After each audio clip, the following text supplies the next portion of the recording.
은혜로운 찬양 감사합니다. 오늘은 뭐라고 불러야 되나? 성만의 컨티넨탈 싱어즈. 너무 은혜로운 찬양 감사합니다. 박수로 한 번 더 격려해 주시면 좋겠습니다.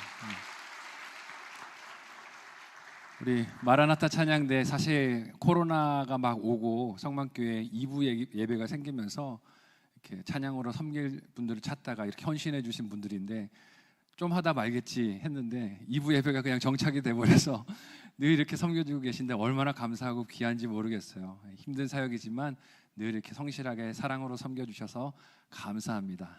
옆에 있는 분들과 서로 이렇게 인사하며 축복하겠습니다. 사랑하고 축복합니다.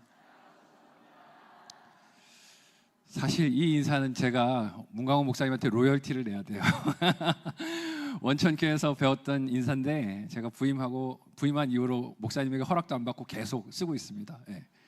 돈 안 내도 좀 양해해 주십시오, 목사님. 그런데 우리 교회도 이렇게 늘 사랑하고 축복하는 우리 교회 되었으면 좋겠습니다. 같이 하나님 말씀 보겠습니다. 창세기 45장 1절에서 2절까지 말씀입니다. 구약성경 71페이지 전후로 있습니다. 창세기 45장 1절에서 2절까지 말씀을 같이 한 목소리로 합독하시겠습니다. 시작. 요셉이 시종하는 자들 앞에서 그 정을 억제하지 못하여 소리질러 모든 사람을 자기에게서 물러가라 하고 그 형제들에게 자기를 알리니 그때 그와 함께한 다른 사람이 없었더라. 요셉이 큰 소리로 우니 애굽 사람에게 들리며 바로의 궁중에 들리더라. 아멘. 이틀 동안 은혜 많이 받으셨죠? 마지막 날이라서 너무 아쉽습니다. 일주일 내내 했으면 좋겠는데 목사님도 사역을 감당하셔야 되시고 가셔야 되셔서 너무 아쉽고, 또 친정엄마 보내려니까 마음이 벌써 울지 말아라 찬양을 했는데 벌써 속으로는 울고 있었어요. 그래도 참 이렇게 목사님 와주셔서, 먼 곳까지 와주셔서 말씀 전해주셔서 너무 감사하고, 오늘 식사하면서 또 목사님과 지나왔던 인연들을, 생각들을 이렇게 해보니까 참 하나님이 긴 시간을 목사님 곁에서 또 이렇게 배우면서 걸어오게 해주신 게 기억이 났어요. 보면 제가 첫 설교도 우리 목사님께서 고등부를 담당하셨는데 제가 고등부 교사를 했었거든요, 신학교 다니면서. 근데 준비가 안 된 것 같은데 저를 첫 설교를 시키신 거예요, 고등부 애들 앞에서. 돌아보면 첫 설교도 목사님이 저에게 하게 하셨고, 저희 딸의 유아 세례도 우리 문광 목사님이 해주셨고, 제가 청년 시절에 야외를 갈 때 여자친구를 데리고 왔었는데 그 여자친구가 지금의 제 사모입니다. 얼마나 다행이에요. 아니었으면 제가 어떻게 모시고 갔겠어요, 그죠? 그래서 참 이게 착하게 살아야 되는구나. 우리 목사님 이틀 동안 너무 큰 은혜 주셨고, 오늘 마지막 날 또 이렇게 큰 은혜 주실 텐데 뜨겁고 따뜻한 박수로 우리 환영으로 맞아주시면 좋겠습니다.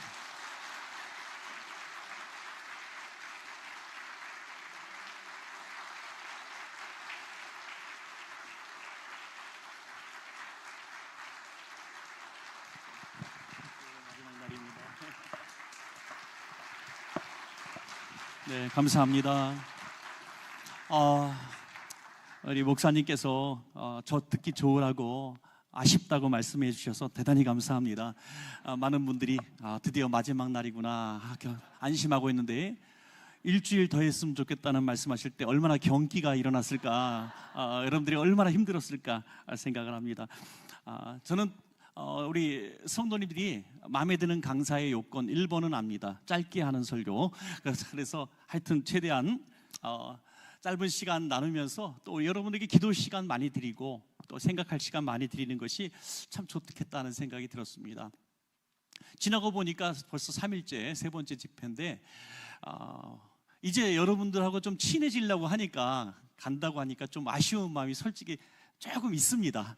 그리고 장로님들, 우리 권사님들, 우리 찬양팀, 우리 이렇게 정말 이쁘고 잘생긴 우리 청년들 이렇게 앞에도 많이 있고, 이렇게 아름다운 여러분들 보고 또 저도 참 즐거웠습니다. 기쁘고 행복했고요. 그리고 처음에 저도 이게 딱 섰을 때 느끼는 게 있잖아요. 사람이 딱 느끼는 게 있어요. 뭐냐면 이 교회는 어떤 교회다, 그런 게 느껴지거든요. 그 지구촌교회 조봉희 목사님이라고 계시는데요. 이분하고 제가 이제 유럽에 같이 이제 미션 유로 강사로 같이 갔었는데, 그 강의하는 자리에서 이런 얘기를 하시더라고요. 전 세계 수많은 교회들을 가봤는데 첫 자리에 딱 서서 자기는 이 교회가 어떤 교회인지 분별하는 능력이 있다는 거예요. 그 능력이 뭐냐면 썰렁한 개그를 한번 한대요. 딱 서서 첫 마디로. 그러면 아주 심각한 표정으로 저 목사님 유명하다고 불렀는데 저 뭐 이상한 소리로 시작하신다, 뭐 이렇게 사람이 실이 없냐, 이런 표정으로 바라보는 교회는 골 때리는 교회, 이렇게 골 때리는 교회. 그 교회는 어떤 말씀을 해도 은혜가 안 되는 교회라는 거예요. 시험이 꽉 차 있고 사람들이 마음 문이 다 닫혀 있기 때문에 은혜 받을 자세가 되어 있지 않는 거예요. 어떻게 해서든지 꼬투리 잡으려고 딱 이렇게 하고 있다가 목사님이 30분 40분 또는 1시간 설교할 때 내 마음에 딱 안 맞는 게 하나만 딱 넣으면 그거 딱 붙드는 거예요. 그래서 다음 날부터 안 오는 이유가 거기 있는 거야. 이제 뭐 어떤 이런 얘기를 했다고. 그런데 어떤 교회는 농담을 했는데 자기가 생각해도 별로 웃기지 않는 농담을 했대요. 그런데 혼자 웃는 게 아니라 옆 사람을 때려가면서, 등짝을 때려가면서 막 한참을 웃는다는 거예요. 그 교회는 뭔 말을 해도 은혜 받는 교회. 근데 성만교회는 그 중간에서 약간 이제 은혜 받는 교회 쪽에 있는 것 같아요. 할렐루야. 3일 동안 조금씩 더 그쪽으로 가는 것 같아요. 할렐루야. 그래서 우리 원 목사님이 이번 주일부터 설교할 때 조금 썰렁한 말씀을 하셔도 앞 사람을 때려가면서 막 웃으시면서 웃어주세요. 불쌍하잖아요. 웃어주시면 그날 은혜가 되는 날이에요. 자, 우리가 그래서 정말 우리 성도님들이 먼저 마음문을 열려야 되거든요. 마음문을 열려줘야 은혜도 되고 또 위로도 되고 또 사랑도 나오고 그런 게 아니겠어요? 제가 그런 의미로 여러분들이 어떤 교회인지 반응을 보기 위해서 썰렁한 개그를 하나 하겠습니다. 중학교, 제가 이제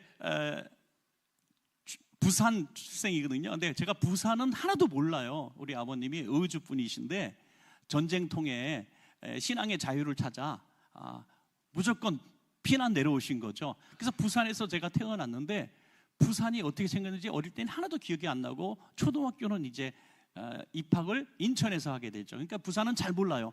그런데 우리 누님이나 사촌 누님들이나 이런 분들은 오형제, 아버님 오형제가 한꺼번에 같이 내려왔거든요. 다 예수 믿었거든요. 그래서 사촌 누님들은 완전히 경상도 사투리를 너무너무 잘 써요. 그러니까 미션 중학교가 그때도 있었는데 미션 중학교가 있었어요. 미션 중학교는 기독교 정신으로 세운 중학교잖아요. 애들이 교회도 안 다니면서 채플 시간이니까 어쩔 수 없이 와서 앉아 있어요. 맨 뒷자리에 앉은 친구들이 있었대요. 근데 목사님께서 시편 23편 설교를 하신 거예요. 그가 나를 푸른 초장에 누이시고 그러셨어요. 그랬더니 그때 자다가 그 소리 딱 듣고 옆에 있는 친구를 깨웁니다. 야, 너 교회 다니지? 나 교회 다닌다. 내가 하나 물어보자. 목사님 말씀 듣다가 내가 도저히 이해 안 간다. 푸른 초장이 뭐고? 푸른 초장이, 초장은 빨간 거 아니냐? 푸른 초장이 뭐고? 그러니까 얘도 자다가 깨가지고 성경을 어디서 들어봤는데 갑자기 푸른 초장이 뭐고 초장이 빨간 거 아니야? 그러니까 맞아요. 자기도 정신이 오락가락하는 거예요. 그래서 둘러대는데 뭐라고 둘러대면 그건 와샤비 아닌겨. 여러분들 은혜 받은 교회입니다. 이게 마음이 열려가지고 벌써 은혜가 돼. 와샤비 아닌겨 그래. 자기도 모르면 모른다 그럴 것이지. 와사비에 어떻게 우리를 뒹굴게 두시니까 이 말도 안 되는 얘기를 그냥 자기도 이렇게 둘러댔다 이거죠. 우리가 그런 거예요.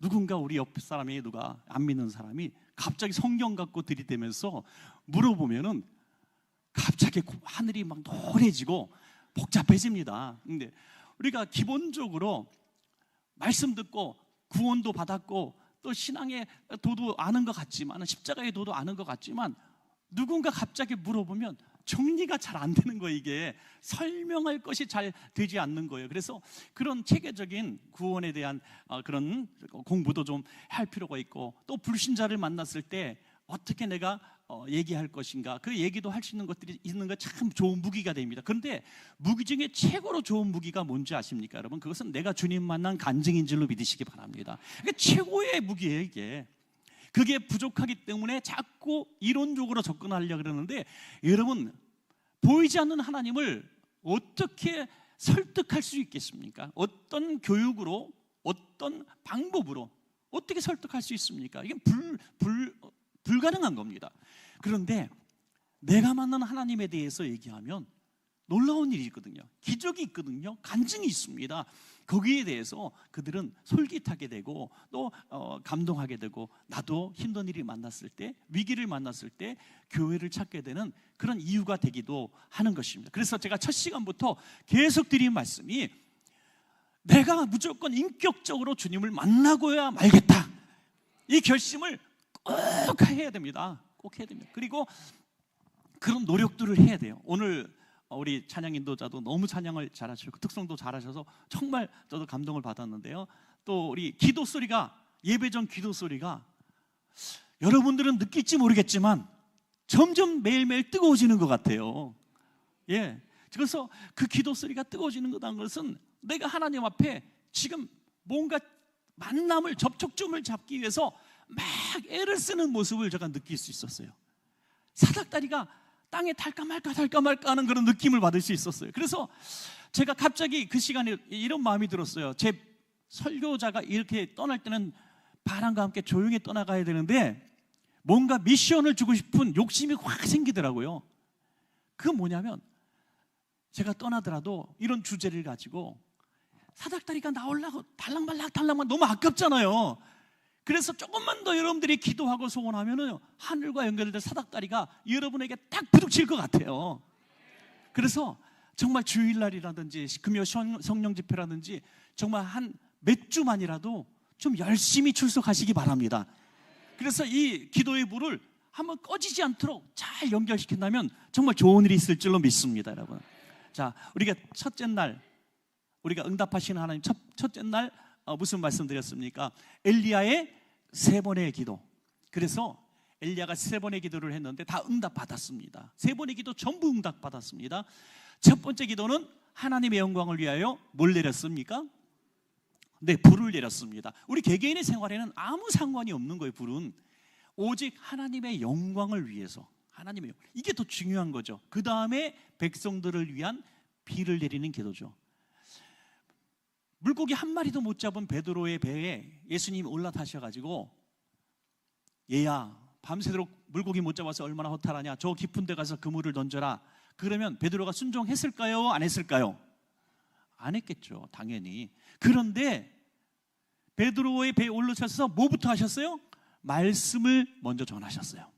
그 말씀을 듣고 믿음이 생긴 줄로 믿습니다. 여러분, 믿음은 들음에서 나요. 그래서 두 번째 날도 그런 말씀을 드린 거예요. 믿음의 말을 하는 사람하고 옆에 있어야 돼요. 자꾸 믿음의 말, 할 수 있다는 말을 하는 사람 옆에 있으면 내가 믿음이 생기는 거예요. 그런데 부정적인 믿음, 두 번째 날 드린 말씀, 부정적인 믿음도 믿음, 대단한 믿음이거든요. 안 된다는데 된다는 사람이 질 수밖에 없는 거예요. 그래서 안 되는 이유를 말하기 때문에 안 될 것 같아요. 그런데 예수님께서 주신 복음에는 할 수 있다, 하면 된다, 해보자, 이런 믿음이 들어가거든요. 그래서 그물을 던지니까 물고기 잡힌 거예요. 먼저 내 믿음이, 내 말씀으로 채워진 믿음이 있어야 그 다음에 삶의 축복을 주시는 것이 하나님의 순서라는 것입니다. 그래서 그들이 필요한 건 비였지만 불부터 먼저 내리시는 하나님을 볼 수가 있는 거예요. 여러분들, 오늘 정말 우리에게 필요한 것이 은행빚 갚는 거고, 질병에서 해방되는 거고, 지금 좋은 직장 들어가는 거고, 좋은 학교 들어가는 걸지도 모르겠지만은 하나님은 그거 먼저 절대로 주시는 하나님이 아닙니다. 제가 경험하고 많은 믿음의 선진들이 경험한 경험에 의하면 절대로 그거 먼저 주시지 않습니다. 여러분, 그래서 우리가 정말 헛된 수고하면 안 돼요. 그거 붙들고 매달려도 안 됩니다. 먼저 하나님 우리를 너무너무 사랑하시기 때문에 먼저 우리 영혼의 만선을 먼저 주시기를 원하신다는 거예요. 영혼이 잘 돼야 범사가 잘 되는 복이 순서대로 들어가는 겁니다. 그래서 이번 집회에 계속 그런 말씀, 우리 영혼이 먼저 치료받아야 됩니다. 우리 영혼이 먼저 회복되어져야 됩니다. 내가 은혜 받을 그릇이 먼저 되어야 됩니다. 그럴 때 위로되고 눈물도 나고 회복이 되어지면 그 다음에 하나님, 내가 비록 아파서 이 자리에 왔고, 물질이 너무 간절해서 이 자리에 왔고, 속이 터질 것 같아서 왔는데, 내가 지금 보니까 내가 제일 은혜 받는 것이 우선순위였습니다라고 주님 앞에 자복할 때에, 회개하고 나아갈 때에 어느새 하나님께서 두 번째 문제를, 비를 내려주시는 것을 경험하게 될 줄로 믿습니다. 이게 너무 놀라운 일 아니에요? 3년 4년 동안 이 문제 풀리기 위해서 기도했는데 안 풀렸는데 오늘 하나님 앞에 은혜 받고 하나님 주신 은혜만 해도 감사합니다. 내가 헛된 거 구한 것 같습니다. 하나님 내가 이 모습 이대로 쓰임받고 싶습니다. 이렇게 고백했는데 구하지도 않은 그 문제가 해결되어 버리는 거예요. 하나님은 이렇게 좋으신 분입니다. 우리가 혹 넘어질까, 교만해서 넘어질까, 하나님을 떠날까, 하나님 그걸 더 귀하게 여기신다고 하는 것입니다. 그리고 이제 우리가 기도할 힘이 없을 때 신음소리만 내도 비도 아니라 불도 아니라 하나님이 직접 우리를 만져주시는 그 놀라운 축복을 우리가 경험하게 될 줄로 믿습니다. 자, 이제는 마지막 세 번째 날에는요, 요셉의 눈물과 또 하나님의 응답인데요, 요셉은 일생을 살면서 참 많은 눈물을 흘렸습니다. 제가 한번 설교 준비를 하면서 요셉의 일생 중에서 눈물을 극적으로 흘렸던 눈물의 어떤 순간들을 보니까 한 4번 정도로 나눌 수가 있어요. 모세의 인생을 3번으로 나누는 것처럼 말이죠. 왕궁에서의 40년, 광야 40년, 그 다음에 이스라엘의 인도자로 40년 살았던 것처럼 또 이 요셉의 일생에도 정확하게 그 눈물로 평가할 수 있는 4번이 있더라고요. 그 4번의 순간에 요셉은 참 많은 눈물을 흘렸을 것입니다. 저는 그것을 단순한 눈물로 보지 않습니다. 요셉이 하나님을 찾았을 겁니다. 하나님 앞에 간절하게 기도했던 순간이 눈물의 그 순간이었다고 저는 믿는 것이죠. 여러분, 저는 설교할 때마다 또는 제 개인적으로 생각할 때마다도 하나님은 우리의 눈물을 참 귀하게 여기신다, 그런 생각을 합니다. 왜요? 눈물이 나올 때에 내 심령이 상한 심령이라는 것이 증거가 되어지고요, 또 하나님께 복받을 그릇이 준비되는 것이 아닌가 생각해요. 그러니까 눈물도요, 아무 때나 나오는 거 아닙니다. 바로 지지난주였어요. 그러니까 금년 초에 그 투표가 있었잖아요. 그래서 우리 구의회 의원으로 이제 출마하는 분인데 교회를 한 번도 다녀본 적이 없는 분이에요. 그런데 교회 나오면 표 좀 얻잖아요. 서대문 구니까. 그래서 우리 또 전도하시는 분이 등록하면 우리 교인 되면 우리 교인이 다 찍어줄 거라고, 그래가지고 그냥 등록해가지고 교회 몇 번 나오는 그런 수준이었어요. 근데 떨어져 버렸어요. 이번엔 이 여당은 다 떨어졌잖아요. 여당 후보로 나왔거든요. 떨어져 버렸어요. 근데 교회 안 나올 줄 알았죠. 그런 사람 한두 명 있었던 것도 아니. 그러니까 계속 나오더라고요. 그러더니 계속 믿음을 갖게 되는 거예요. 점점. 남편도 전혀 안 믿는 사람인데 남편도 데리고 나오고 믿음이 막 생기고 믿음의 말도 하고 막 그러더라고요. 그러더니 바로 지지난주에 예배 끝나고 눈물이 확 쏟아지는, 한 몇 개월 교회를 다녔는데 처음 울었어요. 목사님, 저 너무너무 신기해서 물어보고 싶어요. 뭐요? 그랬더니 로비에 서서 인사하는 순간에 말이죠, 예배 끝나고, 저 오늘 왜 이렇게 눈물이 나요? 그래서 그게 눈물 날 수도 있죠. 은혜 받으면 눈물 나는 거죠. 그랬더니 아니에요, 저는 다른 사람하고 달라요. 저는 아버지 돌아가셨을 때도 눈물 안 났던 사람이에요. 이런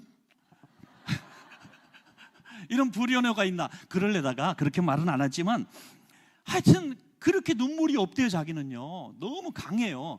여자분이신데 그러니까 정치를 한다 그러겠죠. 그런데 예배 때마다, 오늘 예배 때 너무 눈물이 많이 나와서 주체를 할 수가 없다는 거예요. 그래서 제가 설명을 했죠. 그 은혜 받은 거다. 억지로 우는 것도 아니고 울려고 우는 것도 아니고 슬픈 영화 드라마 봐서 우는 거 아니잖아요. 저는 드라마 봐도 운 적이 없어요. 그러면 너무 신기하지 않냐 그랬더니 이게 은혜 받은 거라고 말씀을 드렸더니 너무 감동을 하는. 그 다음 주에 11조를 200 몇십만 원을 드렸더라고요. 처음으로 헌금 드린 거예요. 그래서 또 만났을 때 아니 11조를 왜 이렇게 많이 드렸냐고, 무슨 일 있었냐 그랬더니 그거 11조였어요. 저는 뭔지 모르고 아무 봉투에다 넣은 거예요. 이 정도 성도. 이 정도로 초보 성도인데 눈물이 나니까 은혜 받고 사람이 변화되더라 이거예요. 수개월 동안 말씀 듣는 것이 물론 쌓여졌겠죠. 그러나 어느 날 하나님이 탁 풍선을 터뜨리듯이 탁 터뜨리는 날이 있으면 눈물이 주체할 수 없이 한번 흐르는 겁니다. 여러분 평생 신앙생활하면서 그런 경험이 한 번도 없었다면 이거는 꼭 눈물로 표현하는 건 아닙니다. 그렇지만 그런 경험이 한 번쯤은 꼭 있어야 한다는 것이죠. 왜? 그 눈물이 하나님이 귀하게 여기시는 거예요. 천호동에서 목회하시는 김 목사님이란 분이 계신데 사모님하고 새벽 예배 끝나고 이제 집으로 돌아가는 길입니다. 쌀쌀한 이제 겨울이었는데 애기 우는 소리가 들리는 거예요. 어디서? 길바닥에서 앵앵앵 우는데 어디서 울리나 봤더니 쓰레기차 안에서 애기 우는 소리가 들리는 거예요. 조그맣게. 그래서 잘못 들었나 설마 하다가 쓰레기차가 움직이려고 그러는 걸 막 세웠습니다. 잠깐 스톱. 그래서 왜 그러세요? 그랬더니 차 안에서 애기 우는. 그럴 리가요. 보니까 쓰레기차 안에 쓰레기 봉투들 사이에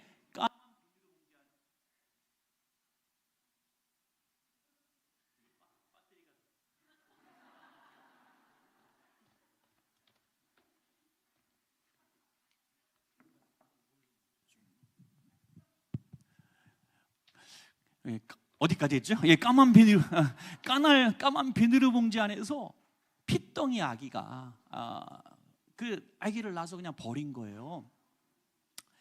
그 목사님이 그 소리 못 들었으면 아이는 죽은 거죠.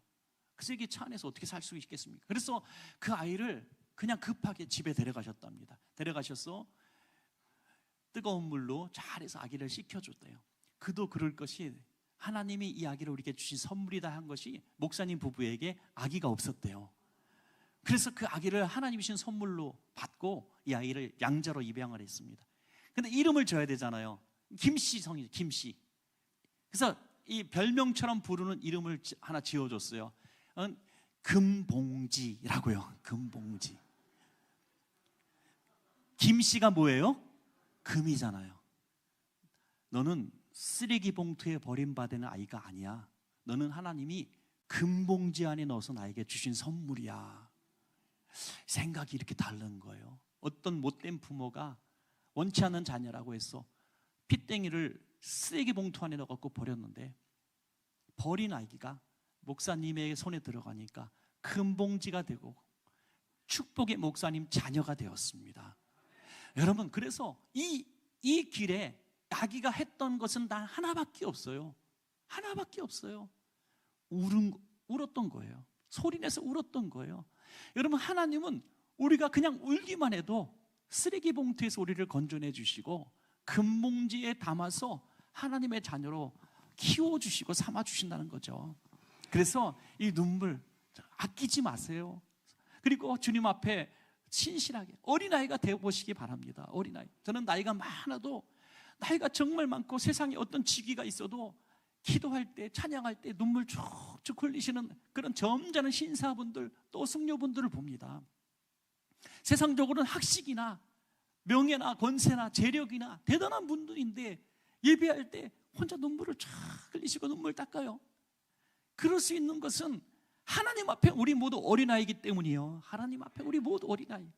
우리가 그런 마음으로 주님 앞에 체면 차리지 말고 예배 때마다 감동되고 은혜되면 눈물이 나는 그런 성도가 된다면 어찌 우리가 은혜 받지 않고 살아갈 수가 있겠습니까, 여러분? 자, 요셉은 이 4번의 눈물을 흘림으로 하나님 앞에 큰 복을 받은 사람인데 그가 형님들에게 버림받은 가장 큰 이유가 사랑받았기 때문이에요.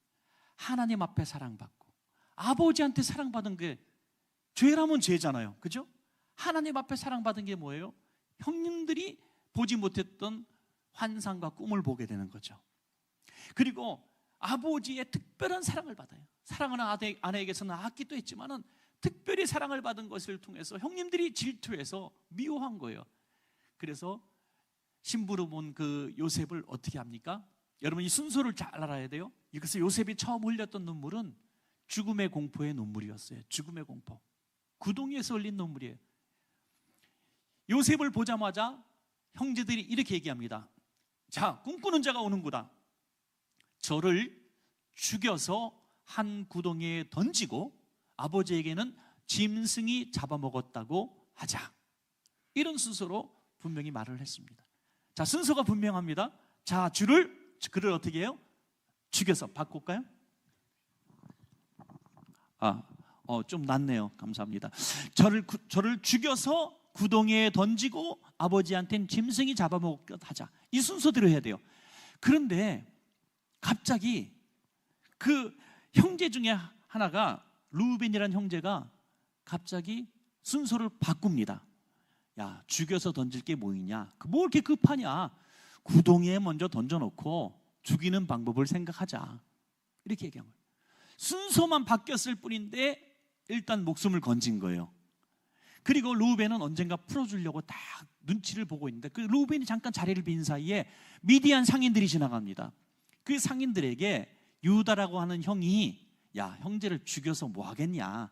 그래도 먼 곳에 가면 평생 만날 일 없으니 우리가 노예로 팔자 해서 은 20개 받고 팔아버린 거 아닙니까? 루벤이 나중에 그걸 알고 옷을 찢으면서 통곡을 합니다.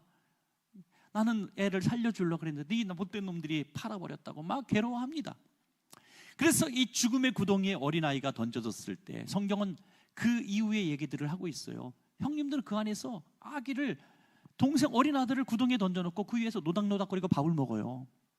이렇게 못된 형들이 어디 있습니까? 그건 형들이 아니라 형놈들이죠, 그죠? 나쁜 놈들입니다. 바들바들 죽음의 공포에서 바들바들. 그때 그는 하나님을 아는 소년이었기 때문에 어떻게 기도했을까요? 하나님, 형들이 나를 죽이려고 해요.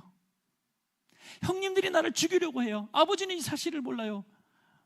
죽는 게 너무 두려워요. 부들부들 떨지 않겠어요? 여러분, 우리가 이런 죽음의 공포 앞에 탁 맞닥뜨렸을 때 그때도 하나님 앞에 눈물이 안 난다면 구원의 여망이 보이지 않는 겁니다.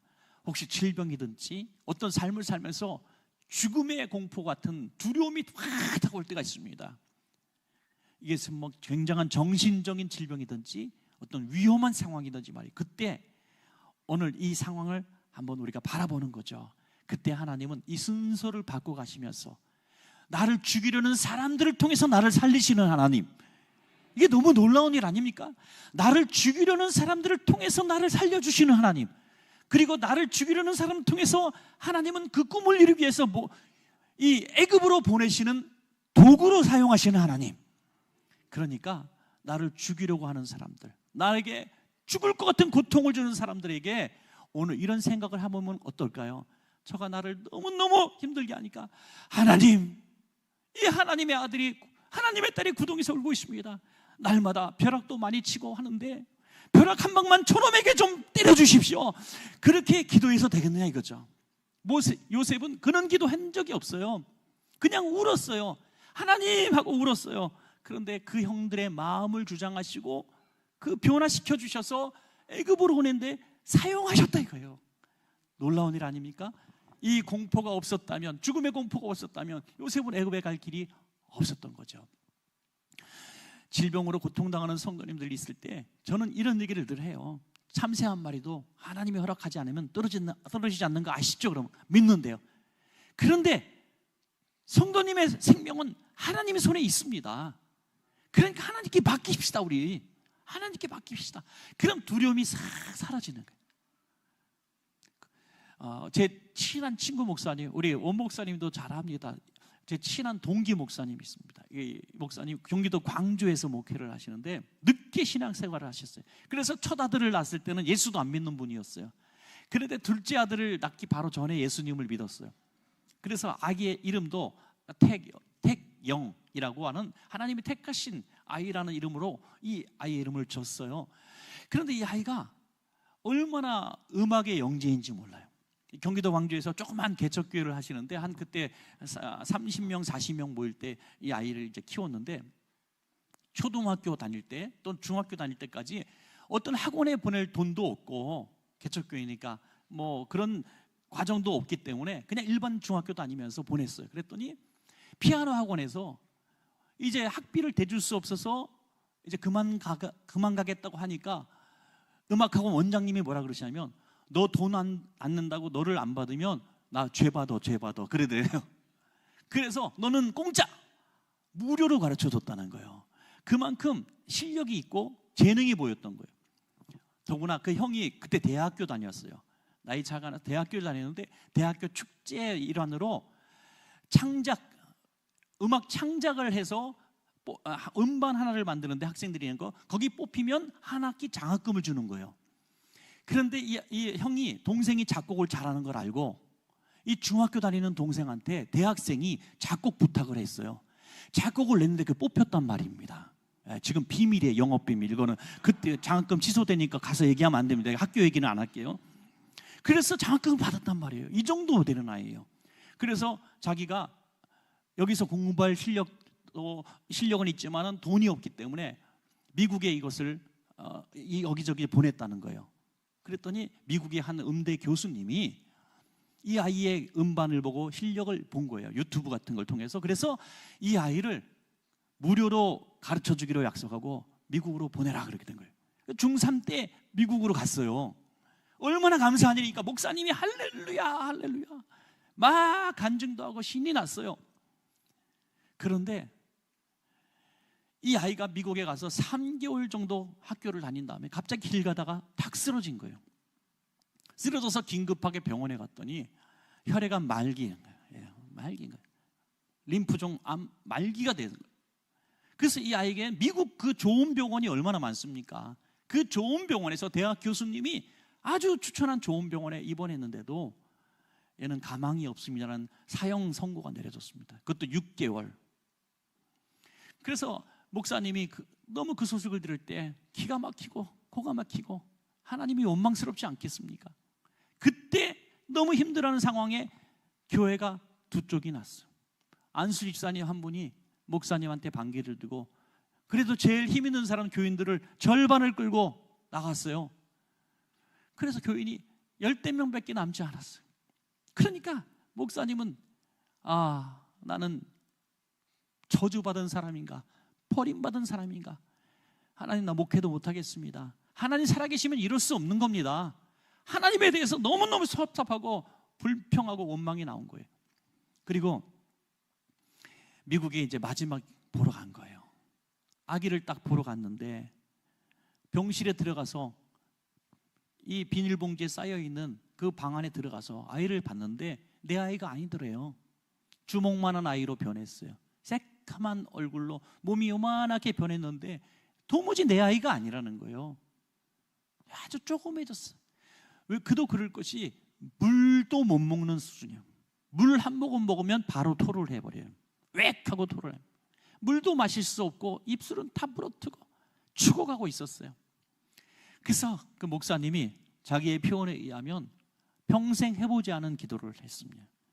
그 목사님은 아주 늦게 신앙을 가진 사람이고 굉장히 지성적인 분이에요. 이 바로 저보다 전전에 노회장을 했던 목사님, 아주 점잖은 목사. 그래도 우리 한국의 스카이 대학을 나왔고 대학원을 나왔어요. 그러니까 지성적인 사람이죠. 아주 부잣집 아들이었어요.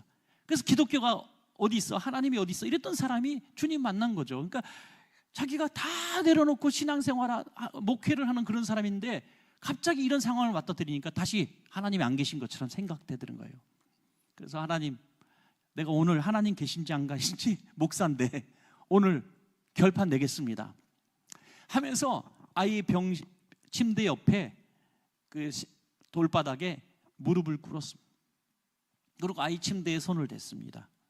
그리고 이렇게 기도했대요. 하나님, 나를 오늘 밤에 데려가시든지 아이를 살려주시든지 둘 중에 하나 선택하십시오. 하나님께 아이를 살려주시든지 나를 죽이시든지 난 도저히 살아갈 자신이 없고 목회할 자신도 없습니다. 내가 어디 가서 하나님 살아계시다고 말하겠습니까? 내가 어디 가서 질병을 낫게 한다고 말하겠습니까? 하나님 날 죽여주십시오. 그리고 마치 엘리야처럼 그냥 신음소리 내며 기도했는데요. 그러다가 지쳐 쓰러져서 바닥에서 쓰러져서 기절하듯이 잤어요. 그러다가 아침이 됐대요. 아침이 됐는데 아이가 먼저 아빠한테 말을 하는 거예요. 아빠 깨우는 거예요. 그래 일어났더니 저 배고파요. 그러더니 배고파요. 첫 마디가 배고파요. 말이 안 되는 얘기를 한 거예요. 물을 좀 먹었더니 토하지 않는 거예요. 놀랍게도 여러분, 그때부터 음식이 들어가고 죽이 들어가고 식사를 하기 시작하는 거예요. 그리고 너무너무 신기해서 나중에 조금 회복된 다음에 아이에게 물었답니다. 야, 너 정말 하나님 은혜 감사하구나. 너 이제 날 것 같은데 나면은 아빠랑 못 가진 시간 많이 갖고 좋은 데도 놀러 가고 우리 착한 일도 많이 하면서 살자. 그랬더니 이 아이가 정색을 하면서 얘기하더래요. 아빠, 착한 일 하는 게 중요한 게 아니에요. 그러더라는 거예요. 그럼 뭐가 중요한 일이냐 그랬더니 한 영혼이라도 더 구원하는 게 중요한 일이에요 라고 얘기하더라는 거예요. 아이가 아프고 나더니 꿈속에서 하나님 나라를 보고 왔어요. 그리고 교회의 상황들, 아무개 집사님의 심령 상태 이런 것까지 다 얘기하더라는 거예요. 너무 기가 막히게 자기는 보지도 못한 상황, 교회 상황을 다 아이가 얘기하더라는 거예요.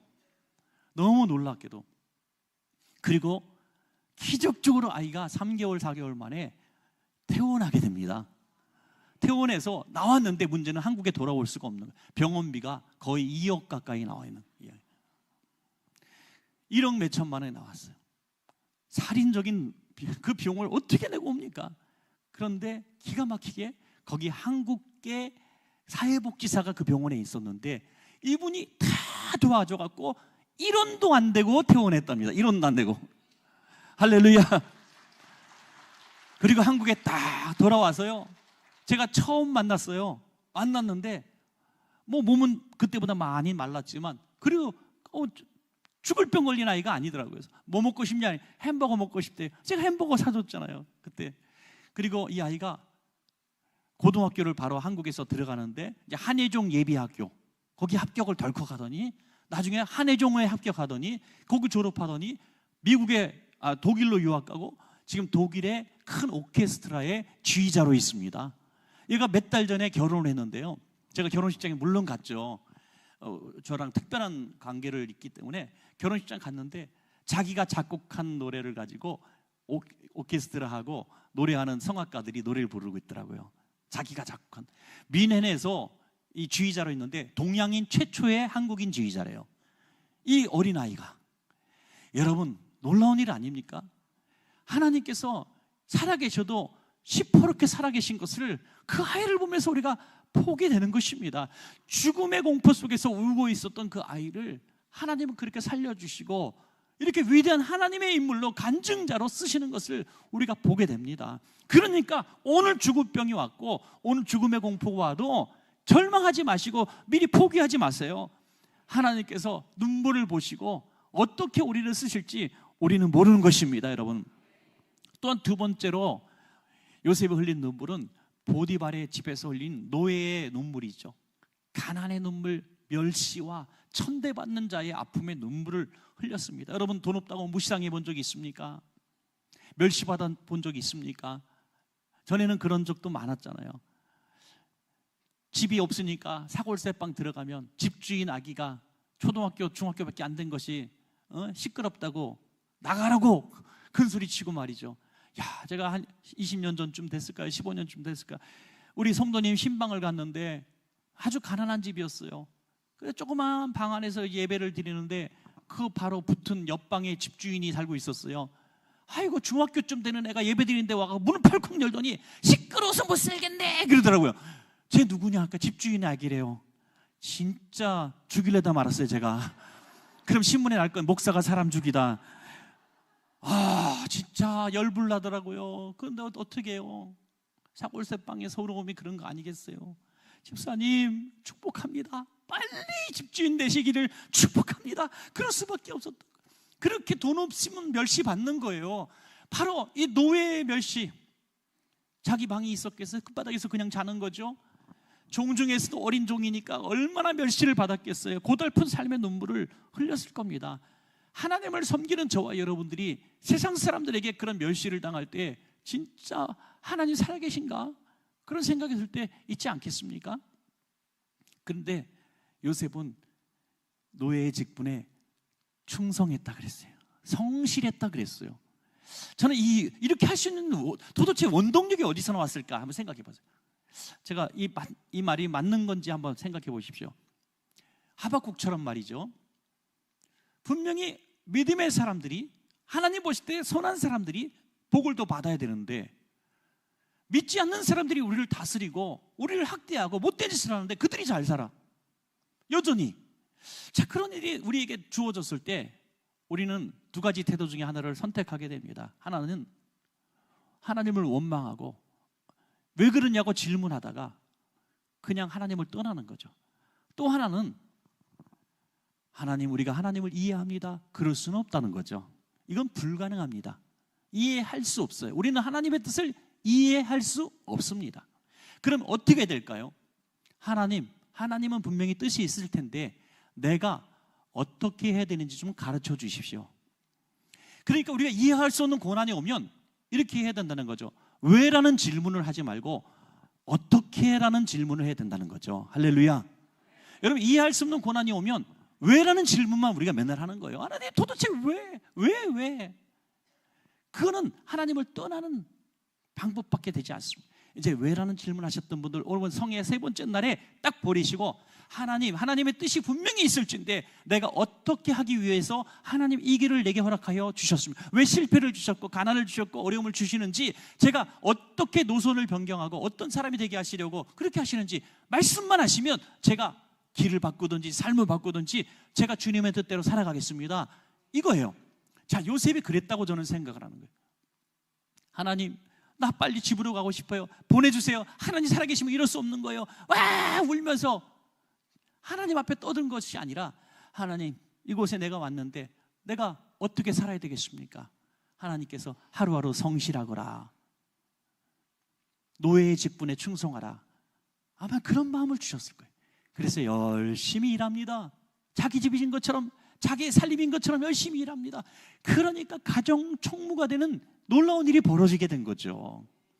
그래서 우리는 이런 어려움이 있을 때, 삶에 어려움이 있을 때 그 삶에서 빨리 벗어나서 하루아침에 부자가 되는 꿈만 꾸지 마세요. 요즘에 제일 청년들이 원하는 게 뭔지 아세요? 청년들, 학생들이 원하는 게 뭔지 아세요? 예, 건물주예요. 건물주가 소원이래, 소원. 그러니까 결국 그거예요. 너 뭐 하고 싶냐? 나 연예인 하고 싶어요. 아이돌 하고 싶어요. 너 뭐 하고 싶냐? 저는 의사 하고 싶어요. 너 뭐 하고 싶냐? 저는요, 큰 사업. 결국에는 착착착 올라가서, 그래 뭐 할래? 그래 뭐 할래? 빌딩 하나 사놓고 편하게 살아야죠. 결국에는 건물 하나 세우는 게, 빌딩 하나 갖는 게 인생의 최종 목적에 다 만나더라고요. 여러분, 그런 시대 속에서 지금 빚지고 먹고 살고도 힘고 취업도 안 되는 상황 가운데서 신앙생활하면 그냥 우리의 기도 제목이 결국 건물주 되지 않겠습니까? 그게 아니라는 거예요. 오늘 살아가는 지금 환경 속에서 하나님이 주시고자 하는 가난의 훈련이 있다는 겁니다. 우리 지역, 서대문구 지역에 목사님이, 최근에 원로 목사님이 되신 분이 계신데, 이분이 한 얘기에 제가 굉장히 공감한 게 있어요. 이분은 이제 합동 총회 신학교를 나오고, 총회 신학대학 사당동. 그런데 이제 은퇴를 하시니까 물건들 당회장실에서 다 정리를 하고 집으로 빼야 되잖아요. 얼마나 허전하겠어요. 아마 한현종 목사님도 그런 아픔도 아마 있으실 거예요. 다 원로 목사님도 그런 아픔이 있어요. 30년 막 목회했던 그 물건들 빼고 하나하나 챙길 때 얼마나 마음이 안 좋겠어요. 제가 원 목사님한테도 늘 말씀드려요. 원로 목사님 잘 모셔라. 잘 모셔라. 얼마나 허전하시겠어요. 그러니까 이 목사님도 그냥 막 슬픈 마음에 다 짐을 정리하는데, 신학교 다닐 때 쓰던 지갑이 하나 딱 나온 거예요. 신학교 다닐 때. 지금 은퇴하는 분이 다 낡아가지고 말라비틀어진 옛날 그 인조가죽 지갑. 그런데 지갑을 딱 열었더니 아무것도 없고 딱 요만한 쿠폰 2장이 나왔어요. 쿠폰 2장이 뭐냐면 식권이라고 써있는 쿠폰 2장이었어요. 사당동 총회신학교 총신대 다닐 때 너무나 배고픈 학생들이 많았대요. 왜 이렇게 옛날에 신학생들이 다 거지 수준이었는지 다 가난했어요. 기억나시죠? 여러분들, 목사님 하시는 분들은 다 가난했던 분들이 목사님 하셨어요. 그래서 굶는 아이들이, 신학생이 절반이 넘었대요 막. 그래서 학교에서 이 쿠폰함을 하나 벽에다 걸어놓고, 좀 여유 있는 사람은 2장을 살 수 있는 사람 2장 사서 고기 1장 넣어달라 그런 거예요. 그러면 배고픈 아이가 살 수 없으면 가서 식권함 이렇게 열어봐서 있으면 1장만 빼가서 그날 밥을 먹게 하는, 누가 준지도 모르고 누가 가져갔는지도 모르게 구석진데다 딱 해놓은 거예요. 그런데 어느 날 많은 학생들이 쿠폰함 가서 열어봐도 식권함에 식권이 거의 없대요. 기부하는 학생이 별로 없으니까 허탈한 마음에 뚜껑을 닫고, 열었다가 허탈한 마음에 뚜껑을 닫고, 오늘도 굶는구나 하고 수도가로 가는 거예요. 그런데 어느 날 이 목사님이 딱 열었는데 2장이나 있더라는 거예요. 2장. 그거를 그냥 싹 2장을, 그리고 그 2장을 그날 쓰지 않고 지갑에 넣고 자기도 잊어버린 거야. 그리고 한 40년의 세월이 지난 거예요. 빛바랜 쿠폰 2장을 보고 추억에 빠진 게 아니라 가슴이 찢어지는 듯이 아팠대요. 그걸 붙들고 통곡하고 울었대요. 죄책감에. 그때 이 쿠폰 2장은 내 것도 아니라 누군가가 가난한 학생들을 위해서 준 건데 내가 욕심 부리고 그걸 그냥 챙겼다가 나도 먹지 못하고 2명의 학생의 식사를 내가 굶게 만들었다는 죄책감이 너무너무 속이 상해서 울었다는 거예요. 지금은 쿠폰 갖고 총신대 가서 밥 달라면 밥을 안 주겠죠. 아무 소용이 없는 종이 쪼가리가 되고 말았어. 갈 수도 없고 돌아갈 수도 없고 시간 후회해도 소용이 없는. 물질이란 게 그런 것이 아닌가. 오늘 저와 여러분이 가지고 있는 물질도 내가 쓸 수 있을 때 물질이지 시간이 지나고 세월이 지나면 쓸 수 없는 쿠폰처럼 식권처럼 휴지 조각이 될 때가 분명히 옵니다. 분명히 옵니다. 그래서 우리가 진짜 성경에 이 말이 왜 기록되어 있지 않나 할 귀한 말이 있어요. 따라합시다. 있을 때 잘하라. 있을 때 잘하라. 있을 때 베풀어야 되는 거예요. 있을 때 떡볶이도 좀 사주시고, 있을 때 카페 가서 커피 한 잔 좀 사주시고요. 여집사님들 같이 마트 이렇게 갔는데 만지자 이게 살까 말까 아이 사 하고 탁 한번 넣어주고, 그래봐야 라면 5개짜리야. 그거 왜 못합니까? 좀 한번 좀 그렇게 해볼 수 있어도 되지 않겠어요? 예. 눈이 반짝반짝 하는 거 보니까 오늘 사달라고 하실 분들이 너무너무 많은 것 같은데, 여러분 바로 그런 모습이 우리 가난한 우리의 물질 가운데서도 가난을 통해서 훈련시키는 거예요. 여러분, 하나님은 그 가난한 속에서 정말 물질이 주고받고 주고가면서 정말 기적의 은혜를 베풀어 주시더라고요. 감동이 올 때가 있을 거예요. 여러분, 감동이 올 때가. 저희 교회도 사랑의 쌀떡이란 걸 해요. 한 10년째 넘게 하고 있는데, 가난한 자들을 위해서 쌀을 막 줄 수 있는 그런 프로그램을 갖고 있는데, 그 쌀떡 헌금을 내시는 분들이 보면 있는 분들이 하는 게 아니더라고요. 쌀이 없어서 쌀떡 밑에 바닥을 보다가 굶어본 경험이 있는 분들이 쌀떡 헌금을 하는 거예요. 배고픔이 얼마나 처절하고 얼마나 슬픈 일인지, 얼마나 죽고 싶은 일인지 경험한 분들이 가난이 뭔지 알아요. 그래서 여러분, 혹시라도 우리 주변에 성만교회 성도님들 주변에 멀쩡해 보이고 집도 있는데 어느 날 굶고 있는 분이 있을 수 있다는 거예요. 왜? 이 시대가 그래요. 빚더미에 오르면 그럴 수도 있어요. 그럼 불러 내가 짜장면 따뜻한 거 하나 사드리면서 용돈 하라고 5만 원, 10만 원 한번 주머니에 넣어줘 보세요. 얼마나 훌륭한 일인지 그것이 나중에 하나님께서 알게 하실 거예요. 여러분, 그게 할 수 있는 내가 하고 싶다고 하는 게 아닙니다. 하나님이 그런 감동을 주실 때가 있고 그런 기회가 주어지는데 그 기회가 지나면 아무 소용이 없는 거예요. 여러분, 오늘 여러분들도 고달픈 삶의 눈물을 흘리면 하나님이 책임져 주실 줄로 믿고, 또 여러분 주변에 우리 성만교회 패밀리라 그러잖아요. 우리 성도님들 가운데에 그런 아픔 있는 분들 보면, 부정적인 사람은요, 어저께 부정적인 얘기, 긍정적인 얘기 제가 진짜 잘한 것 같은데, 부정적인 사람 이렇게 얘기해요.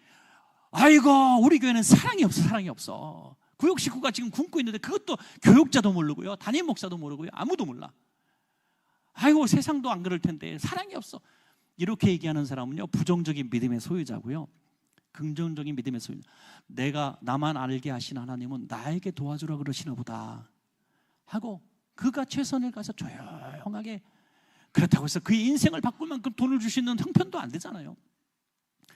조금 이렇게 사랑을 베풀 때 그 과정들을 통해서 그 눈물을 보시고 하나님이 물질의 기적을 주실 줄로 믿습니다.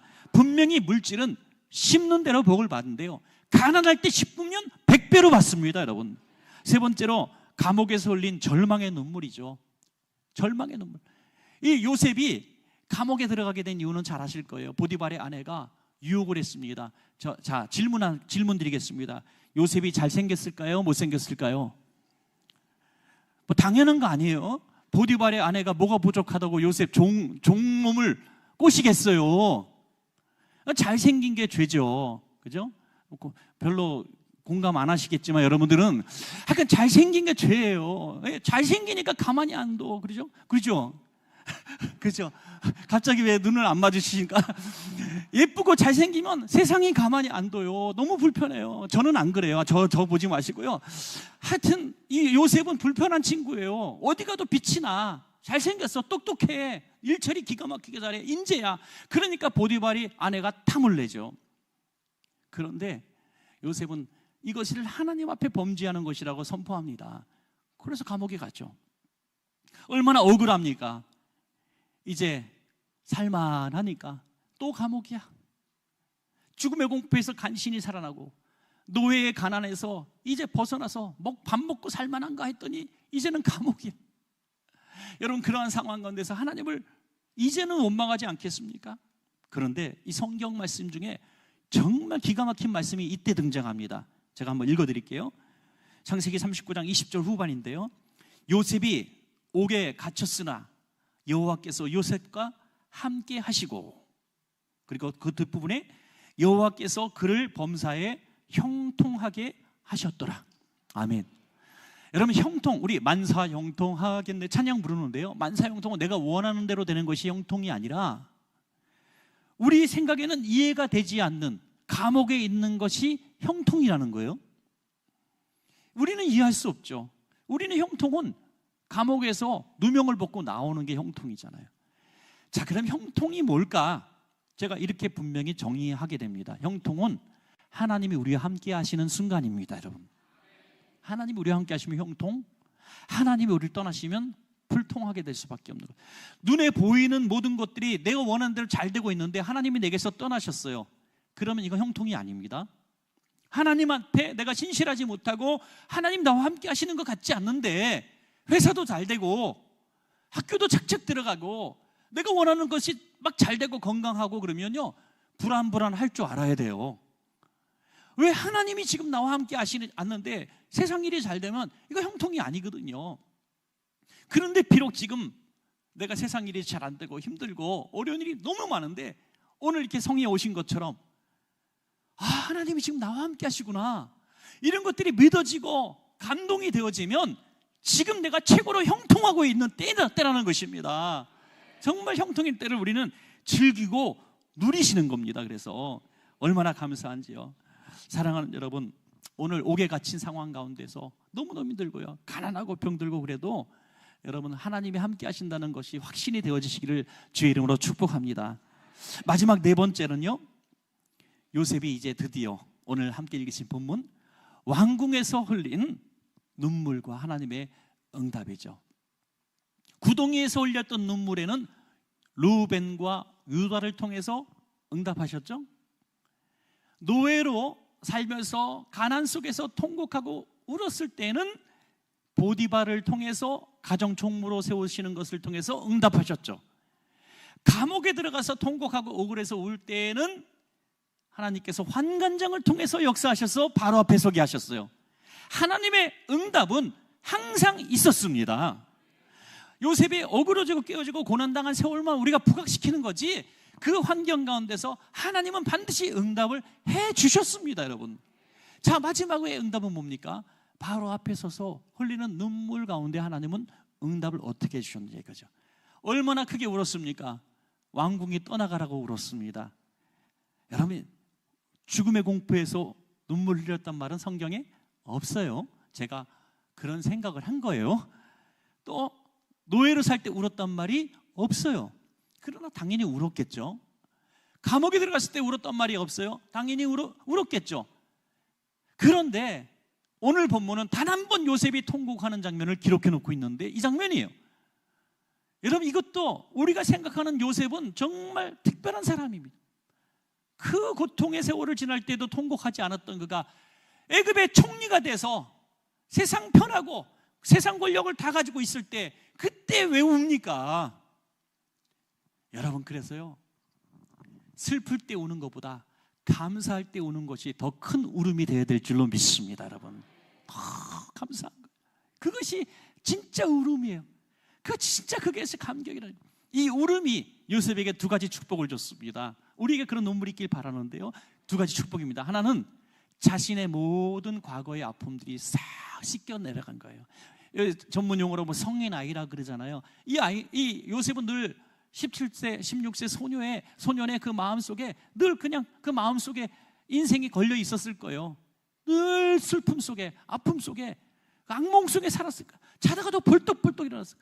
여러분, 제가 요셉한테 물어봤어요. 총리가 돼서 마음 편하게 잘 있으냐. 요셉이 아니래요. 맨날 악몽 꾼대요. 실제로 그런 건 아니고요. 제가 물어보면 그렇게 대답할 것 같아요. 제가요, 군대 제대하고 나서 한 3년은 꿈꾼 것 같아요. 아니, 꿈을 꾸는데 지금 군대에 또 있는 거예요. 아! 하고 비명지르고 깼더니 꿈이야. 와, 근데요, 부끄러운 얘기지만 목사가 되고 나서 설교에 대한 공포가 얼마나 큰지요. 원 목사님도 꾸는지 모르겠어요. 막 예배 시간 다 됐는데 그때는 가운이 있었는데 가운을 찾느라고 막 가운이 없는 거예요. 가운이 없는 거예요. 그래서 제가 당회에 얘기해갖고 가운 벗자 그래서 가운 벗었잖아요. 가운 벗고서 꿈만 꾸면 가운을 찾는 꿈을 꾸는 거예요. 그 가운을 이제 안 입어도 되니까 가운 꾸는 거 안 꾸는데 그다음부터 원고를 잊어버린 꿈을 꾸는 거예요. 원고를. 야, 이게요. 어떤 데도 화장실을 가자 화장실을 갑자기 교회에서 못 찾겠어. 이게 굉장한 스트레스입니다. 그런데 어떤 목사님 하시는 말씀이 위로가 되더라고요. 목사는 40년, 50년 목회해도 은퇴하는 날까지 강단에 대한 두려움이 있어야 돼. 두려움의 영광이야 그게. 근데 공감합니다. 강단을 두려워할 줄 알아요. 여러분 대표기도 하시는 장로님들, 지사님들 강단을 두려워하셔야 돼요. 그래서 일주일 동안 금식하라는 얘기는 아니고요. 그런 두려움의 영광이 있어야 정말 하나님의 존재를 인정하는 것이고요. 우리가 내가 강단에 설 자격이 있는가 하면서 적어도 토요일 밤에는 회개 기도 좀 하시고요. 그래서 이 강단에 서야 될 줄로 믿습니다, 여러분. 그리고 마지막 두 번째, 요셉에게 준 눈물의 복은 뭡니까? 형제들과의 화목이옵니다. 드디어 잃어버린 가족을 만났습니다. 그 형님들이 아닌 형님들을 이제 다 처단할 수 있는 권력을 가진 자입니다. 죽여도 누가 뭐라 그러지 않아요. 그러나 보복하지 않습니다. 오히려 형들 앞에서 통곡하고 웁니다. 끌어안습니다. 포용합니다. 원수를 안아줍니다. 그들의 자녀를 내가 기르겠다고 얘기합니다. 여러분, 어떻게 요셉이 이렇게 큰 그릇이 되었을까요? 고생 다 했던 사람이기 때문에 그런가요? 아니에요. 고생해서 높은 자리에 올라간 사람은요, 내가 어떻게 올라왔는데 맛 좀 봐라 그러는 사람이 있고요, 고생해서 올라왔는데 그 고생의 아픔을 나눌 줄 아는 사람이 있더라고요. 사랑하는 여러분, 우리가 정말 안 된 얘기지만 자식을 먼저 보낸 분도 있을 수 있고요, 부도를 2번, 3번 맞은 분도 있을 거고요, 남들 안 걸린 암에 걸린 분도 있을 수 있고요, 남들은 자녀들 다 착한데 우리 자녀들은 집도 나간 자녀가 있을 수도 있고요. 여러 가지로 왜 나만 이렇게 아픔을 주십니까 하나님 하는 분들이 계시다면 오늘 요셉을 통해서 위로받으시기 바랍니다. 요셉이 무언 죄가 있었어요? 이건 여러분들이 지금 죄 때문에 당하는 고난도 아니고요, 징계도 아닙니다. 저는 이렇게 분명히 믿습니다. 여러분들을 통해서 하나님은 또 다른 계획을 갖고 계신 거예요. 그 아픔을 위로하라고, 주님을 드러내시라고, 더 남들이 쓰임받을 수 있는 부분에 쓰임받으시라고 그 복을 주실 줄로 믿습니다. 마지막 떠나는 입장이니까 제 얘기를 조금 드리면, 저희 아버님은 이제 목회를 40대에 하신 분이에요. 늦게 신학을 하셔서 사업하다가, 저는 그 목회가 뭔지 잘 모르지만 제가 그때 초등학교 5학년쯤 되는데 저하고 상의도 하지 않으시고 이제 목회를 하시더라고요. 그래서 그냥 제가 순종할 수밖에 없었죠. 분명히 방이 3개 있는 단독주택에서 살고 있었는데 갑자기 목회하신다 그러더니 지하방으로 우리를 데려가시더라고요. 교회 한다고 교회에다가 돈을 다 내시고, 개척교회니까요 8명이 시작하셨어요. 그 갑자기 땅굴 같은 데서 사는데 저는 이유를 몰랐죠. 왜 이런 데 살아야 돼요? 좋은 집 두고 그냥 그랬어요. 그런데 그 고통 속에서 교인이 별로 없으니까 너무너무 가난했어요. 그 가난이 어느 정도였냐면 연탄을 떼는 게 어려울 정도로, 연탄을 또 쌀을, 성미가 없으니까 봉지 쌀을 하나씩 사가서, 저는 왜 이렇게 콩나물을 많이 먹었는지, 콩나물 죽밥을 왜 이렇게 많이 먹었는지 그때는 잘 몰랐어요. 쌀이 부족해서 그랬다고 나중에 이실직고 하시더라고 어머니가. 그렇게 어려웠어요. 연탄도 맨날 꺼질까 말까 하면서 집게로 가서 몇 개씩 사오고 이렇게 하다가 매일같이 연탄가스 중독에 우리 형제들 쭉 한 방에 다 누워 자다가 갑자기 연탄가 중독에 5명이 다 쓰러져가지고 한 명도 못 일어나요. 일주일에 2번, 3번 학교 못 갈 때도 있었어요. 한 번은 저는 멀쩡한데 다른 형제들이 다 연탄가 중독에 행오랭거리면 저도 아픈 척하면 같이 학교 안 갔어요. 하여튼 그런 많은 세월 중에 제 위에 형이 하나 있었는데 형이 그 연탄가스 중독과 폐렴이 겹쳐서 중학교 3학년 때 하나님 나라 먼저 갔어요. 그러니까 저는 그런 것도 이해가 가지 않는 거예요. 아, 예, 아버지가 목사지 왜 우리 새끼들을 고생시키십니까? 굉장히 불만이 많았어요. 그래서 나는 그때부터 얘기한 게 나는 절대로 목사 안 한다. 절대로 목사 안 한다. 이게 제 신조였어요. 제 신조. 저는 제 꿈은 여자 고등학교 세계사 선생님. 제가 꿈이었어요. 그래서 저는 사학을 했어요. 그래서 어쨌든 제 꿈은 그 방향으로 쭉 갔었어요. 얼마나 계속 그 가난이 연결됐는지 제 소원이 있었어요. 제 소원이 뭐냐면 이 나라 복음화가 아니라 교회 부흥이 아니라 통닭 한 마리 혼자 먹어보는 거였어요. 전기 통닭 혼자 먹어보는 게 제 소원. 기름에 튀긴 닭이었죠 옛날에. 그거 바짝 튀긴 거 혼자 먹으면 게 소원이. 어쩌다가 그 한 마리 사오시면 개떼처럼 달려가고 뼈다귀만 쪽쪽 빨고 있어야 됐거든요. 그거 하나 먹어본 게 너무너무 소원이. 그거 처음에 이룬 데가 제가 분명히 기억이 납니다. 1985년 2월 훈련소 퇴소식 날, 논산훈련소 퇴소식 날 아버님이 드디어 통닭을 사오셨습니다. 제가 그때 한 마리 처음으로 먹어봤습니다. 기억이 너무나 생생합니다. 여러분 그렇게 정말 어려운 시절을 보냈고요. 두 번째 소원이 제 방 하나 가져보는 게 소원이었는데 그거는 끝끝내 결혼할 때까지 이룰 수가 없었답니다. 여러분 그렇게 어려운데 제가 군대 제대하고 집으로 가다가 제대하고 좀 지냈었죠. 며칠 지내다가 동네에서 갑자기 제가 쓰러졌어요. 보니까 이제 급성 맹장이었던 거예요. 그래서 가장 가까운 병원에 입원을 했는데 우리 아버님이 막 달려오셨죠. 보니까 급성 맹장염이라고 지금 당장 수술을 해야 된다고 병원에서 얘기합니다. 그런데 뭐 쑥닥쑥닥 하시더니 우리 성도 집사님 한 분이 봉고차 끌고 오더니 저를 태워가지고 1시간 정도 되는 먼 거리로 다그다그다그다그 하는 거예요. 저는 이유를 몰랐죠. 수술을 받아야 되는 나를 나 죽겠어요 그런데 조금만 참아 그러더니 저는 731 부대가 있으면 바로 그런 부대였다 생각해요. 희한한 정신병원 같은 딱 한 동짜리 병원이 있는데 의사 하나 간호사 하나 딱 둘이 있는 병원이에요. 그러더니 예사롭지 않아요. 저를 침대에 딱 눕히더니 배에다 대고 안수기부터 시작합니다. 이거 이상한데요. 그럼 어떻게 해요? 목숨을 맡겼죠. 수술을 잘 받았어요. 그리고 10년 됐어요. 10년. 그때가 제가 20대 초반이니까 30대 초반 때 저희 아버님이 갑자기 미안하다 그래요. 10년 지났는데 뭐가요? 그때 10년 전에 미안했다 그래. 무슨 말이에요?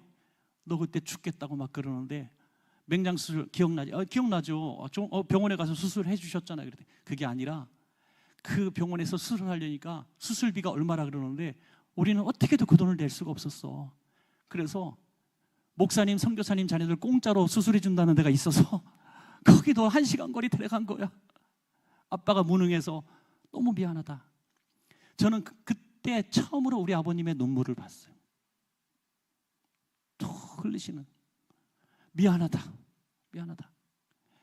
목사 아들로서 너무너무 고생시켰다. 미안하다. 여러분 그런데 제가 목사가 되어 있어요. 이게 무슨 저주의 굴레입니까? 아니죠. 그래서 저는 최소한 이런 목사는 된 것 같아요. 가난에 대해서 함부로 얘기하지 않아요. 아픈 사람에 대해서 함부로 얘기할 수가 없어요. 그냥 눈물이 나와요. 가난하다 그러면 도와주고 싶어요. 왜 아무리 기도했고 아무리 신실하게 목회를 했고 아무리 하나님 보시기에 아름답게 살았는데 가난의 고통을 하나님은 어쩔 수 없이 우리에게 훈련시키셨어요. 그러니까 가난이 저주가 아닙니다, 여러분. 질병이 저주가 아닙니다. 왜 나만 이렇게 고난당해야 되고 그럴 필요 없습니다. 그걸 통해서 더 겸손하게 만드시고 더 강건하게 만드시고 더 믿음의 사람 되게 하시고 더 너그러운 사람 되게 만드시고 더 사랑의 사람 만들어 주시는 겁니다. 그런 사람이 교회에 있어야 합니다. 그런 사람이 가정에 있어야 되고 그런 사람이 나라를 움직여야 됩니다. 여러분 그래서 우리의 축복관이 바뀌어야 되는 거예요. 다 잘 되는 게 축복이 아니라 쓰임 받는 것이 복입니다. 오늘 저와 여러분, 내가 마지막 날, 마지막 시간 이렇게 마치면서 돌아갑니다. 저는 잠시 왔다 가지만 우리 여러분들을 제가 틈날 때마다 기도하겠습니다. 우리 성만교회 정말 좋은 교회입니다. 정말 하나님 사랑하시는 분들, 교회 사랑하는 분들이 여러분들입니다. 그래서 정말 더 뜨겁게 사랑하는 교회가 되었으면 정말 좋겠어요. 자, 우리 찬양 하나 부를까요?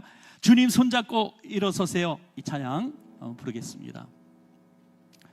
이 찬양 부르시고 우리 한번 부르시죠. 한번 오늘 말씀 붙들고 한번 기도하도록 하겠습니다.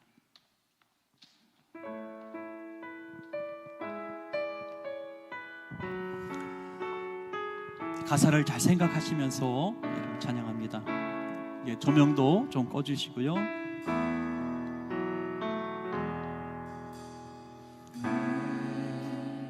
나만 겪는 고난이냐고 불평하지 마세요. 고난의 뒤편에 있는 주님이 주실 축복 미리 보면서 감사하세요. 너무 견디기 힘든 지금 이 순간에도 주님이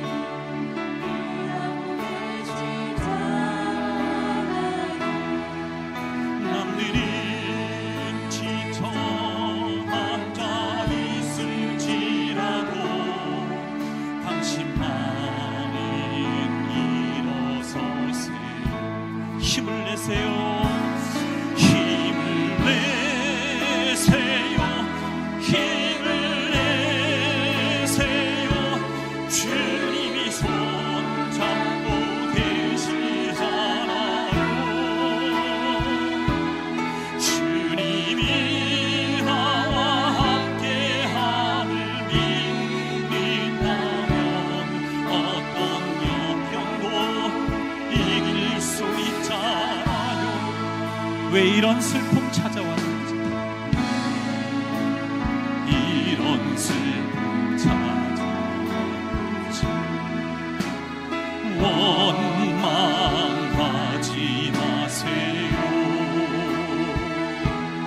당신이 잃은 것보다 주님께 받은 은혜 더욱 많임에 감사. 너무 견디기 힘든 지금 이 순간에도 주님이 일하고 계시잖아요. 남들은 지쳐 앉아 있을지라도 당신만은 일어서세요. 힘을 내세요. 주님께서 말씀하고 계십니다. 내세요. 힘을 내세요. 주님이 손잡고 계시잖아요. 주님이 나와 함께함을 믿는다면 어떤 고난도 견딜 수 있잖아요. 최소한 우리 찬양팀이 2번 정도 부르실 동안만큼은 우리가 기도하길 원하는데요, 기도 끊지 않고 한번 해야겠습니다. 여러분, 오늘 찬양 가사처럼 왜 나만 이렇게 힘들어야 합니까? 나를 괴롭히고 힘들게 한 저 사람은 멀쩡한데 왜 상처 입은 나는 이렇게 괴로움 당해야 합니까? 억울합니다. 하나님, 그런 분들이 혹시 계셨습니까? 하나님은 여러분을 더 사랑하시기 때문이에요. 더 믿기 때문입니다. 더 쓰고 싶어서 훈련시키는 과정 속에 있는 줄로 믿습니다. 이제는 왜가 아니라 어떻게 해야 되는가 응답받기를 원합니다. 이 시간은 지나갈 겁니다. 이후에는 알리라 라고 말씀해 주셨습니다. 지금은 이해할 수 없지만 조금만 참고 견딥시다. 조금만 더 견딥시다. 여러분, 죄 짓지 말고 조금만 더 견딥시다. 하나님, 내게 힘을 주세요. 제 친한 친구 목사님이 다 죽을 병에 걸려 목회를 합니다. 그분은 젊은 때는 낫게 해달라는 기도만 했대요. 근데 이제는 이렇게 기도한답니다. 하나님, 힘을 주세요. 힘을 주세요. 하나님의 뜻이 낫게 하지 않는 것이라면 견딜 힘을 주세요. 여러분, 오늘 그렇게라도 기도할 때 여러분의 눈물이 응답될 줄로 믿습니다. 주의 이름을 3번 부르짖고 기도하십니다. 주여, 주여, 주여. 아버지 하나님, 이 시간에 왜 나만 겪는 고난이라고 우리가 불평할 수밖에 없지만, 오늘 고난이 뒤편에 있는 주님이 주실 축복들을 바라봅니다. 오늘 우리의 삶에 너무나 아픔이 많고 너무나 서러움이 많고 너무나 고난이 많습니다. 그러나 이런 아픔들을 통해서 하나님, 도대체 나에게 이런 악몽 같은 시간을 주십니까? 나에게는 고난을 주십니까? 라고 원망하고 불평할 수도 있지만, 오늘 이 시간에 우리 하나님의 응답을 기다립니다. 왜 나에게 이런 고통을 주시는지, 왜 내가 어떻게 해야 되는지 주님 말씀하여 주시기를 원합니다. 이 가난의 때에, 이 죽음의 공포를 느끼고 있는 이 때에, 멸시받고 억울함을 당하고 있는 이 때에 하나님, 나는 어떻게 하기를 원하십니까? 내가 어떻게 하기를 원하십니까? 하나님, 말씀하여 주시옵소서. 사명 감당할 수 있도록 인도하여 주시옵소서. 우리 안에 주님의 음성이 들려지길 원합니다. 주님의 응답이 들려지기를 원합니다. 성령의 불로 우리 함께 하시고 깨달음을 주시옵소서. 말씀으로 깨닫게 하여 주시옵소서. 주님, 성령의 금으로 우리를 쪼개어 주시옵소서. 깨뜨려 주시옵소서. 돌가루로 만들어 주시옵소서. 먼지로 만들어 주시옵소서. 7번 연단한 금처럼 단련되어 나올 수 있도록 우리를 사용하여 주시옵소서. 오늘 너무나 마음이 상했습니다. 너무나 고통 가운데 있습니다. 너무나 아픈 가운데 있습니다. 그러나 이제는 일어나기를 원합니다. 왜 나만 겪는 고난이라고 울고 있었던 우리가 이제 하나님의 섭리를 생각하며 하나님의 계획을 생각하며 주님 앞에 울부짖으며 나아갑니다. 주님, 우리를 피 묻은 손으로 만져주셔서 극심한 가난의 고통에서 우리를 해방시켜 주시기를 원합니다. 이제는 정말 옥에서 나오기를 원합니다. 하나님, 죽음의 구덩이에서 나오기를 원합니다. 하나님, 연단의 때가 다하고 하나님, 이제 구원의 때가 이르기를 원합니다. 위로의 때가 이르기를 원합니다. 내게 주신 사명이 무엇인지 발견하기를 원합니다. 주님 손에는 들림받기를 원합니다. 이제는 쓰임받기를 원합니다. 오늘 더 이상 죽음의 옥동에서 울며 통곡하는 우리가 되지 말게 하시고, 이제는 일어나서 주님 주신 사명의 땅으로 나갈 수 있도록 인도하여 주시옵소서. 너무나 서럽습니다. 너무나 아픕니다. 너무나 힘듭니다. 이길 힘이 없습니다. 일어설 힘이 없습니다. 견딜 힘이 없습니다. 하나님, 그렇지만 그런 가운데서도 하나님의 섭리와 하나님의 계획이 있음을 믿습니다.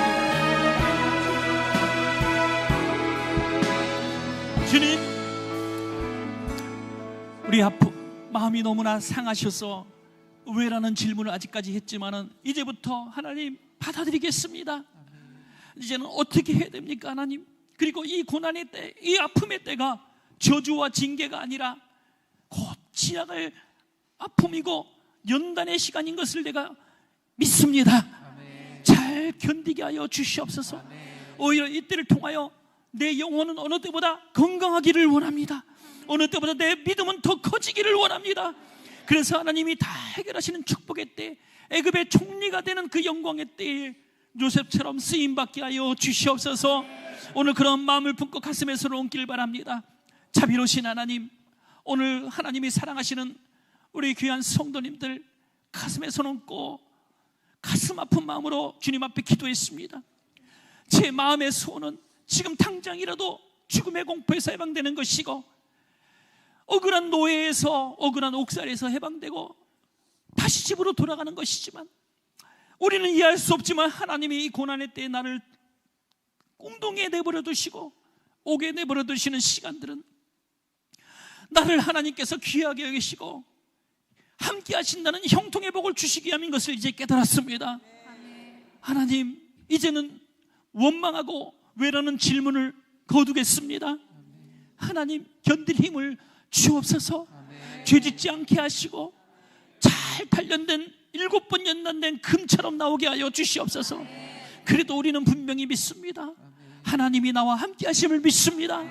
그래서 연단의 때를 잘 견디게 하시고 이제 정금같이 되어나와서 정말 너그럽고 베풀고 사랑하는 하나님께서 기뻐하시고 모든 성들이 존경하는, 자녀들이 존경하는 귀한 하나님의 일꾼 되게 하여 주시옵소서.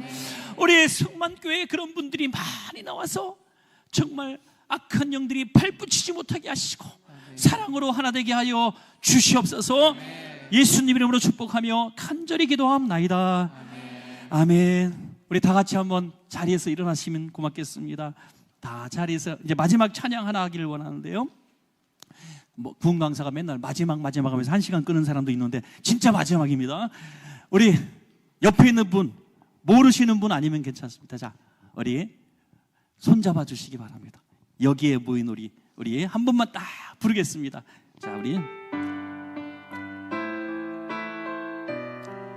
우리 성만교회 성도님들 얼마나 아름다울지 모릅니다. 여기에 모인 우리 주의 인총 받은 자여라. 주께서 이 자리에 함께 계심을 하노라. 언제나 주님만을 찬양하며 따라가리니 시험을 당할 때도 함께 계심을 믿노라.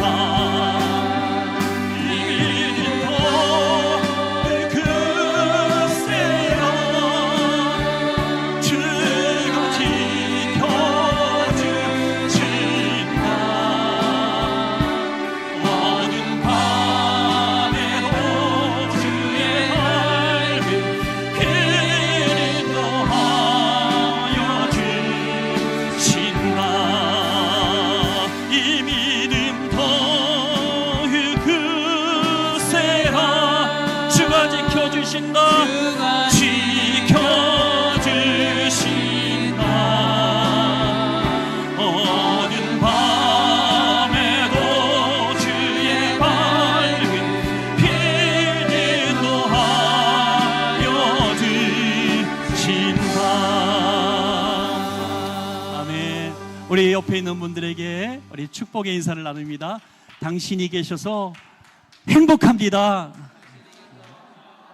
너무 감사합니다. 자, 우리 3일 성회 끝났는데 하나님께 영광의 박수 올리겠습니다. 감사합니다. 혹시 제가 말 실수한 거 또 잘못한 거 있으면 너그럽게 용서해 주시고요. 하여튼 저라는 인물은 이제 싹 잊어주시고 성만교회는 원복사님, 단 하나의 원 목사님밖에 안 계시다 생각하고 원 목사님 성만의 리더로 잘 순종하시고요. 행복한 공동체 꼭 이루시기를 바랍니다. 우리 장로님들도 보고 제가 원사님들 보니까요, 하나 느낀 공통점은 교회를 다 너무 사랑하시는 거예요. 그래서 너무 제가 감격을 했고요, 감사를 했습니다. 그래서 성만교회는 잘 될 수밖에 없어요. 잘 될 수밖에 없습니다. 자, 그래서 제가 축도하고 마치고요, 여러분께 제가 마지막 이 어린 연사가 부탁을 하나 하고 떠나겠습니다. 그것은 우리 찬양팀이 이 찬양을 한번 부르실 동안만 여러분들이 제가 이렇게 얘기를 한번 잘못한 적이 있어요. 이제 실제로는 이성은 악수를 하고요, 동성은 허그로 이렇게 하면서 한마디 이렇게 사랑한다고 고백하고 또 축복한다고, 할 말 없으면 그냥 그러면 돼요. 그렇게 해서 10명 이상씩 하고 이제 오늘 헤어지라는 얘기를 하는데, 말을 한번 제가 뭘 잘못했는지 몰라서 이성은 포옹하시고 동성은 악수하고 가십시오. 그랬더니 막 웃고 난리가 났어요. 웬 떡이냐 그러는 표정인 것 같아요. 여러분 그거 아니에요. 절대로 아닙니다. 이성을 함부로 끄나르면 큰일 납니다. 여러분 오늘 무슨 말씀 순종해 주실 수 있죠? 예, 그러면 제가 축도로 마치겠습니다.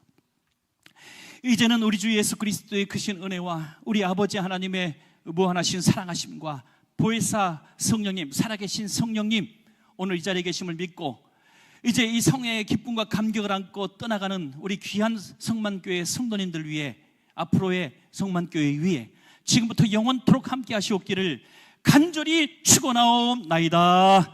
아멘. 감사합니다. 우리 10명 이상씩 어가하고 우리 목사님 사모님도 꼭 한번 안아주세요. 외로운 사람들입니다. 목사님 사모님도 꼭 안아주시고